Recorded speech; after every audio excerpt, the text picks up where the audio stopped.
नमस्कार दोस्तों, स्वागत है आप सभी लोगों का आपके अपने चैनल ट्रेडर्स डायरी में। दोस्तों, रेलटेल अनलॉक इन इंडिया। दोस्तों, अभी हम जानते थे कि सन 2021 मार्च के आसपास मार्च के आसपास हम दोबारा लॉकडाउन के अंदर चले गए थे। भारत के अंदर मार्च या अप्रैल के आसपास जो है हम लॉकडाउन के अंदर चले गए थे, ठीक ना। अब क्या हो रहा है? अब हो रहा है अनलॉक। अब आप देख ही रहे हैं कि हर चीज़ ओपन अप हो रही है। और यहाँ पर जो है रेलटेल जो है क्यों गिरा था दोस्तों? क्योंकि यहाँ पर स्टेशन जो है वो बंद हो गए थे। अब स्टेशन बंद हो गए, इससे क्या है? क्योंकि इनका रेवेन्यू जो है वो इंटरनेट देने से आता है, यानी जो इंटरनेट ये प्रोवाइड करवाते हैं। मैं आपको बता दूं, पूरी स्टोरी में आपको बताऊंगा क्या है असल में रेलटेल का पूरा जो बिजनेस है वो क्या है। तो जो इंटरनेट प्रोवाइड करवाते हैं, तो आपके स्क्रीन पर जब आप इनका इंटरनेट कनेक्ट करते हैं तो आपके स्क्रीन पर जो है ऐड स्टार्ट हो जाते हैं आना। तो उन ऐड से जो है वो इनकी रेवेन्यू बढ़ता है, जिससे इनकी कमाई हो जाती है। तो ये है रेलटेल का पूरा बिजनेस मॉडल। लेकिन अब सिर्फ रेलटेल सिर्फ इंटरनेट सिर्फ स्टेशन पर ही प्रोवाइड नहीं करवाता है, अब ये ब्रॉडबैंड भी देने लगा है। यानी अब मैं आपको बताता हूँ है क्या।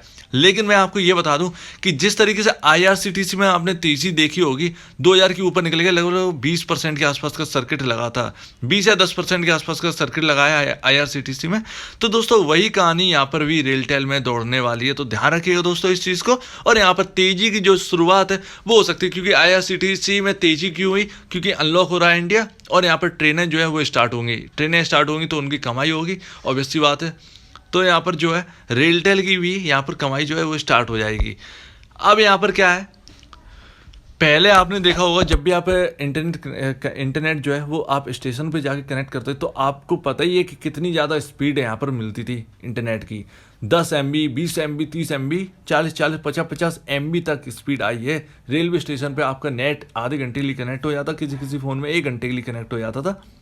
तो वहाँ पर जो टाइम फ्रेम है उतने में आपको इतनी हाई स्पीड मिलती थी जितना आपको कोई जो आपके सिम ऑपरेटर है ना, सिम नेटवर्क ऑपरेटर हैं, वो नहीं दे पा रहे थे।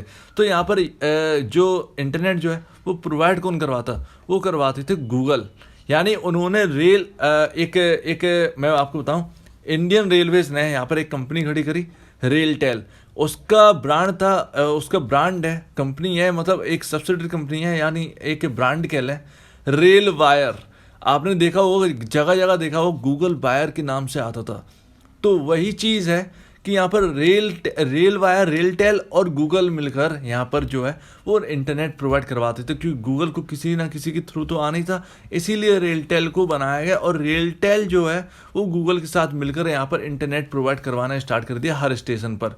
तो आधा आधा रेवेन्यू जो है वो बढ़ जाता था। तो ये था इनका पूरा बिजनेस मॉडल। अब क्या है, गूगल ने छोड़ दिया है ये काम। गूगल ने सब कुछ सेटअप करके छोड़ दिया है ये काम। अब उनको यहाँ पर एंट्री उन्हें एग्जिट कर लिया है बिल्कुल।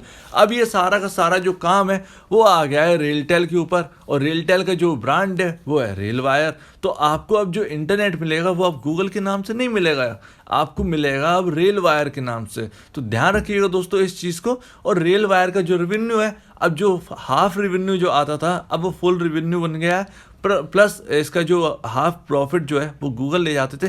तो अब हाफ की जगह अब फुल प्रॉफिट जो है वो रेलटेल को मिलेगा। तो ये था इनका पूरा का पूरा बिजनेस मॉडल।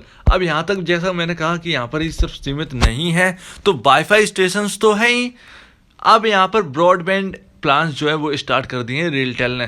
तो ये 26 मई 2021 की रिपोर्ट है। और यहाँ पर ध्यान रखिएगा कि यहाँ पर जो है ब्रॉडबैंड जो है वो इनके स्टार्ट हो गए, हो तो बहुत पहले से गए हैं, लेकिन क्या है कि इन्होंने जब लॉन्च किए तब से लेके अब तक जो है वो लॉकडाउन की स्थिति कहीं, क्योंकि 2020 मार्च से हमने देखा जून तक जो है वो लॉकडाउन चला, फिर उसके बाद हालत ख़राब रही, फिर उस पर किसी ने ध्यान नहीं दिया, फिर अभी हम फिर से लॉकडाउन में चले गए थे।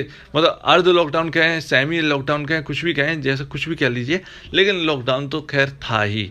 तो यहाँ पर जो है इनका बिजनेस है। अब यहाँ पर तेज़ी की शुरुआत होना स्टार्ट हो चुकी है। कल आपने देखा, यानी मंडे के दिन आपने देखा, मंडे यानी 7 जून के दिन आपने देखा कि यहाँ पर 3.5% ऊपर था, और ये 138 के लेवल के आसपास आईपीओ आया था। कुछ मेरे ख्याल से 90 के आसपास आया था, मुझे रेट नहीं पता है, लेकिन जो भी है 100 का लो है। और यहाँ पर जो है कि यहाँ पर एक बार ख़रीदारी करके जो है वो आप चल सकते हैं। तो ध्यान रखिए इस चीज़ को। लेकिन फंडामेंटल क्या कहते हैं कि क्या यहाँ पर खरीदारी करना बिल्कुल ठीक है, क्या चार्ट में ये दिख रहा है कि ये खरीदारी करना यहाँ पर बिल्कुल ठीक है। चलिए देखते हैं एक बार। तो दोस्तों यहाँ पर आ चुके हैं और 137.65 रुपीज़ पर ये स्टॉक काम कर रहा है। क्लोजिंग दी है 3.80% अप, 5 रुपये ऊपर बंद हुआ है। और दोस्तों यहाँ पर वॉल्यूम देखिए, यहाँ पर 75,75,815 वॉल्यूम्स यहाँ पर हो चुके हैं और ये लगातार आप बढ़ते हुए नजर आएंगे आपको। तो यहाँ पर डिलीवरीज देखते हैं, डिलीवरीज कैसा है। तो यहाँ पर ट्रेडिंग ज़्यादा हो रही है, डिलीवरी भी बढ़ी है, लेकिन यहाँ पर जो है वो लगातार 40-50 से 35% के आसपास यहाँ पर डिलीवरी जो है वो रोज़ उठती है।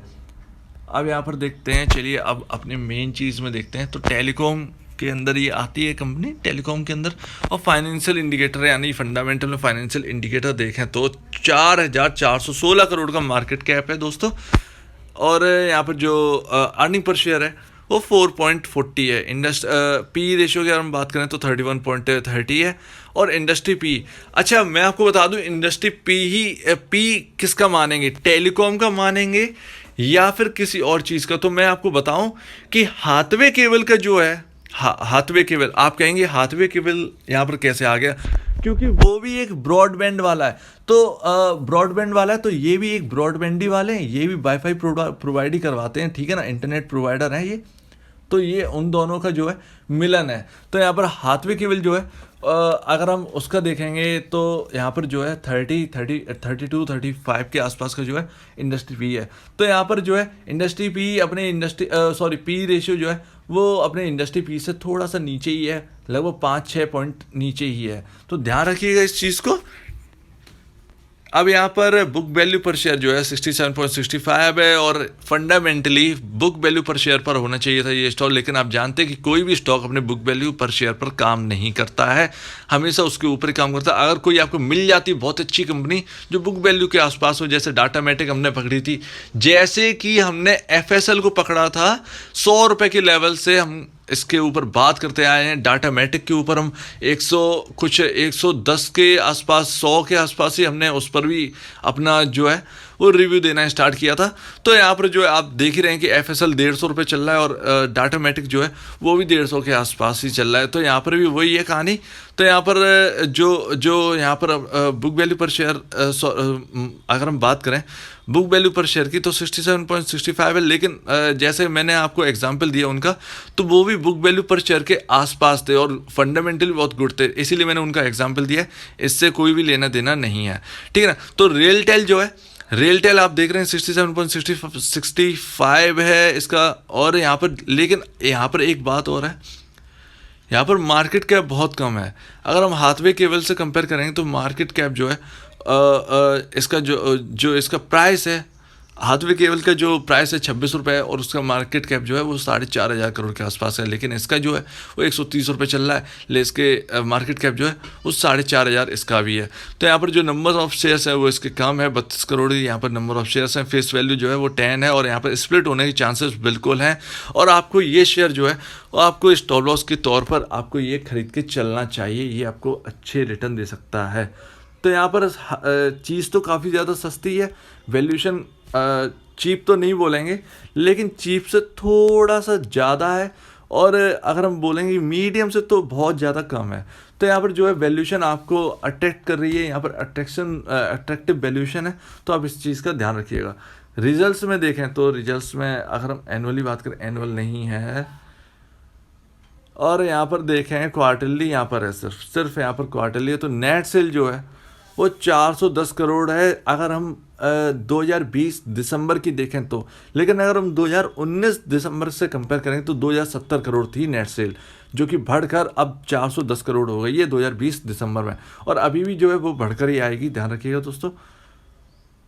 यहाँ पर जो ऑब्वियसली बात है कर्ज वर्ज है नहीं, और यहाँ पर जो अगर हम बात करें प्रॉफिट का तो 69.66 करोड़ रुपीस का यहाँ पर प्रॉफिट है। 2020 दिसंबर की बात है, ये क्वार्टर है 2020 दिसंबर का, और 2019 दिसंबर से अगर हम कंपेयर करेंगे तो 43.23 करोड़ था, जो कि बढ़कर 70 करोड़ के आसपास जो है वो पहुंच गया। तो आप देख ही रहे हैं, और इसके जो रिजल्ट्स हैं एनुअली वो आने वाले हैं, यानी 2021 मार्च की रिपोर्ट और यहाँ पर 2021 की एनुअल रिपोर्ट जो है वो अपने सामने आने वाली है कुछ ही दिनों में। तो ध्यान रखिएगा, एक्शन तो यहाँ पर बनने वाला है, 100% एक्शन बन सकता है यहाँ पर दोस्तों। तो यहाँ पर जो है ये अपने रडार पे रखिएगा यहाँ पर इस स्टॉक को। और अगर हम देखें कि कौन कौन से म्यूचुअल फंड है, अरे यहाँ पर तो निपॉन इंडिया जो है यहाँ पर सबसे ज़्यादा निवेशित है और मतलब इन्वेस्टेड है। यहाँ पर 87.62 करोड़ रुपीज़ यहाँ पर इन्वेस्टेड कर रखे हैं। टोटल यहाँ पर जो मार्केट वैल्यू है उनकी वो इतनी है। Tata digital India fund 15 crore रुपए इस कंपनी में इनकी वैल्यू है, टोटल मार्केट वैल्यू है। तो यहाँ पर HDFC, ICICI, सारे के सारे एडलवाइस यहाँ पर सभी के सभी जो हैं यहाँ पर आपके सामने हैं। और यहाँ पर प्रोमोटर देखें तो प्रेसिडेंट ऑफ इंडिया ही होंगे अपने यहाँ के प्रोमोटर। शेयर होल्डिंग पैटर्न में देखें तो प्रेसिडेंट ऑफ इंडिया 72.84%। यहाँ पर और देखें निपॉन, ये तो हमने उसकी बात करी। यहाँ पर गोल्डमैन सैक्स से यहाँ पर जो है वो यहाँ पर जो है यहाँ पर 2.17% हिस्सेदारी है। अच्छा, गोल्डमैन से मुझे ध्यान आया कि गोल्डमैन के अगर हम बात करें नोमोरा, तो नोमोरा की एक कंपनी में काफ़ी अच्छी खासी हिस्सेदारी है। 14 रुपये की कंपनी पैरामाउंट केबल्स, तो आप उस पर और ध्यान रख के चल सकते हैं। तो नोमोरा की जो है वहाँ पर 2-2.5% की हिस्सेदारी है। तो नोमोरा 14 रुपये की कंपनी में इन्वेस्टेड है। तो आपके यहाँ पर भी चांसेस जो है वो बढ़ जाते हैं। तो आप उस पर भी देख के चल सकते हैं एक बार।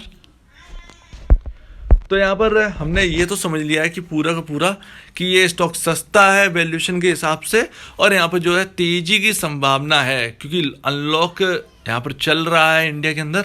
और यहाँ पर जो है यहाँ पर अगर हम बात करें इस स्टॉक की, तो ये यहाँ पर चीप वैल्यूएशंस पे है। तो आप यहाँ पर ये अपनी पोजीशन बनाकर चल सकते हैं। ज़्यादा यहाँ पर घाटे होने की संभावना नहीं है, रिस्क कम है, रिवॉर्ड ज़्यादा है। रिस्क 20% है लेकिन रिवॉर्ड जो है वो 80% आपको मिलने वाला है। तो ध्यान रखिए दोस्तों। अब देखते हैं चार्ट। तो ये दोस्तों एक दिन का चार्ट है और देखिए किस तरीके से ऊपर गया है। यहाँ पर अप डाउन और फिर अप ही पर जो है वो सबसे हाईएस्ट 140 रुपये का लेवल इसने दिखाया, लेकिन ये बंद हुआ है 138 पर। तो कोई बात नहीं है दोस्तों, इसमें कोई दिक्कत की बात नहीं है। लेकिन आप वॉल्यूम की पट्टी देखिए जो नीचे की तरफ आपको दिख रही होगी, लगातार जो वॉल्यूम है इस स्टॉक में वो बढ़ रहे हैं, जो कि अभी कुछ दिनों में जो है वो कम हो गए थे। तो इस स्टॉक पे कोई भी ध्यान तो दे नहीं रहा था, लेकिन अब जो है अब इस वक्त जो है वो वॉल्यूम बढ़ने लगे। तो वॉल्यूम के साथ चलिए दोस्तों, ठीक है ना।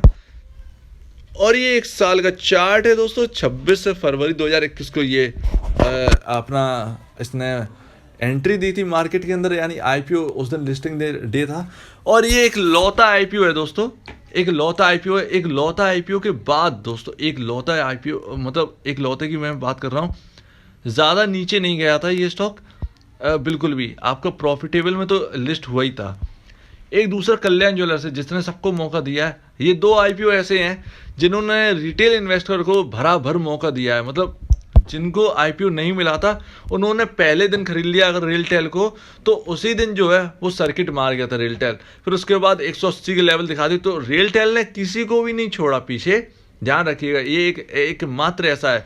हालांकि कल्याण ज्वेलर्स है वो गिर गया था, वहाँ से बहुत ही ज़्यादा डाउन साइड दिखा दी थी। 55 की लेवल्स जो है वो उसमें आ चुके थे। लेकिन उसके बाद देखिए अब किस तरीके से जो रिकवरी है वो आई है। और कल्याण ज्वेलर्स की मैं बात करूं, उसका तो टारगेट जो है वो 120 के आसपास तो खुले ही है, लेकिन इसके जो टारगेट है वो अपने 180 यानी अपने 180 के आसपास जो हाई है उसे भी तोड़ने की संभावना रेलटेल में आ चुकी है।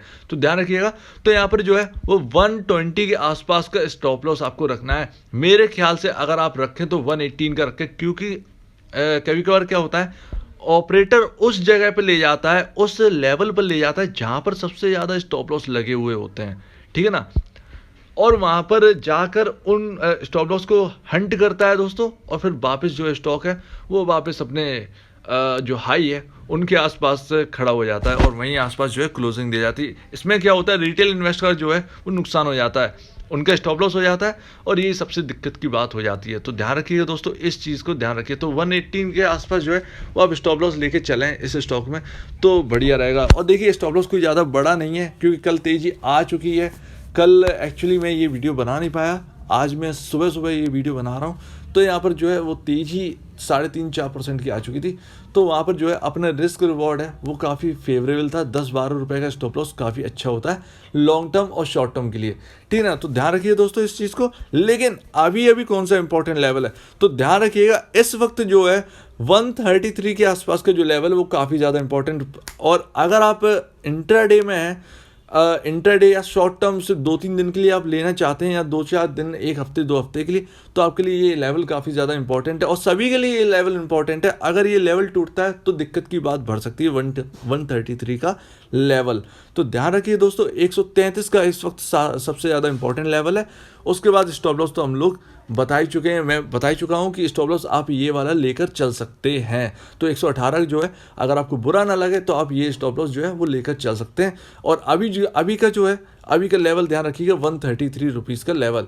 तो अगर इसके आसपास मिलता है या 135-136 के आसपास मिलता है तो आप इसमें पोजीशन बनाकर चल सकते हैं आज के लिए भी, या 2 दिन के आसपास यहाँ पर आपको स्टॉप लॉस लेके चलना चाहिए। तो ध्यान रखिएगा शॉर्ट टर्म वालों के लिए जो है वो, उनके लिए भी सबसे बेहतरीन जो है वो स्टॉप लॉस यही होगा। ज़्यादा लॉस नहीं है इसमें 133 के स्टॉप लॉस में, ठीक है ना। 132 के आसपास आप स्टॉप लॉस लेकर चल सकते हैं, ध्यान रखिएगा दोस्तों। और यहाँ पर जो है लॉन्ग टर्म वालों के लिए आपका 118 स्टॉप लॉस जो है वो आप लेकर चल सकते हैं, और इस स्टॉक में जो है वो अच्छी खासी पोजीशन बनाकर चल सकते हैं आप। तो ध्यान रखिए दोस्तों, जैसे IRCTC में जो तेज़ी बनी है वो शायद जो है वो रिटेल में भी आपको देखने को मिले, वैसे ही तेज़ी रिटेल में भी आपको देखने को मिले। तो ध्यान रखिए दोस्तों, इस चीज़ पर ध्यान रखिएगा। और अगर आपको ये वीडियो अगर आपको ये वीडियो अच्छी लगी हो तो आप इस वीडियो को लाइक करिए। और अगर आपका कोई दिक्कत है, अगर आपको कोई डाउट है, अगर मैंने कुछ गलत बता दिया है, आप उसे करेक्ट करना चाहते हो तो कमेंट सेक्शन में ज़रूर लिख के भेजिएगा। अगर आपके पास और कोई इन्फॉर्मेशन है इस स्टॉक के लिए तो आप उसे भी जो है वो आप कमेंट सेक्शन में लिख के भेजिएगा। अब मैं अपने आप को जो है वो आगे के लिए जो है मैं करेक्ट करके चलूँगा। ध्यान रखिए दोस्तों। तो अगर आपको ये वीडियो अच्छी लगे तो लाइक करिए, चैनल को करिएगा सब्सक्राइब, प्लस बेल आइकन जरूर दबाइएगा दोस्तों, ताकि आपको नई नई वीडियोज़ का जो है वो नोटिफिकेशन जो है आपको मिलता रहे। तो अब दीजिए मुझे इजाज़त। वीडियो देखने के लिए बहुत बहुत धन्यवाद दोस्तों।